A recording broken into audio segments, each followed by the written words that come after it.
Magpailayla, wala. Actually, wala ko magpailayla kay Wala kami na formal kay si Sir James ang ilaha ay iyahang na meet dito sa downtown tong sa rally.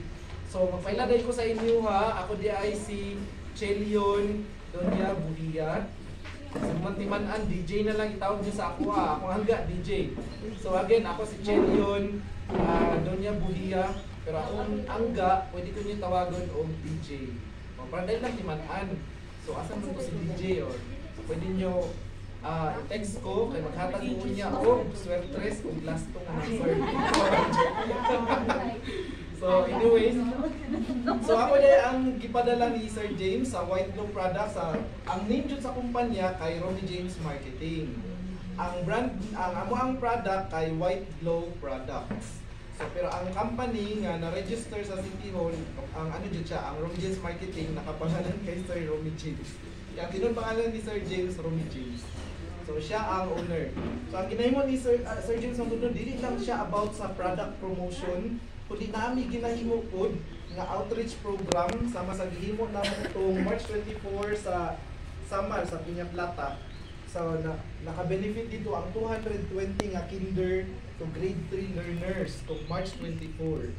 Napod mi natagaan og kanang kapwa program namo katong gitagaan silang pang negosyo ang Los Amigos. Unya, aside ana ginatabangan pud ang women's organization nga among mapili. Tabangan sila para for example mag-register sa ilang business. So, tabangan namo sa ilang processing sa mga documents.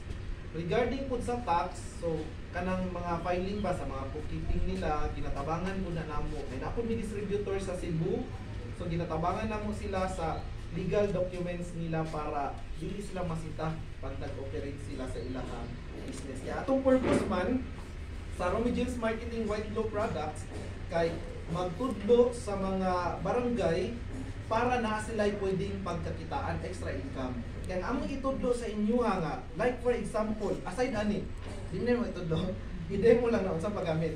Among itudlo sa inyo is kasagaran jud mga food processing kana gamit. Pwede siya pang personal ninyo sama sa paghimo og mga banana chips. Kinsa bay kabalo na diri maghimo banana chips? Wala ka ma'am? O siya mo tudlo sa inyo. Ito, so kamalo na si ma'am, banana chips. Paghimo og longganisa, magnana po to diri ka na chorizo. Pa? Tawag ko na dyan ka. Nakalimot na. Sige, ano na to? Paghimo po ka ng homemade ice cream. So pwede mo na ang homemade, kabalo ko ice cream. Kabalo ko ice cream. Mga lamang making. And napod mi katong dishwashing, fabric conditioner making. Ngayon na. Pero kana siguro non-food, dito ta na siya ma-training sa after mo sa mga trainings diri sa inyo is naay ka na graduate ta. So na mo graduation. Kaya graduation na mo is dito na mismo sa office sa Mintal.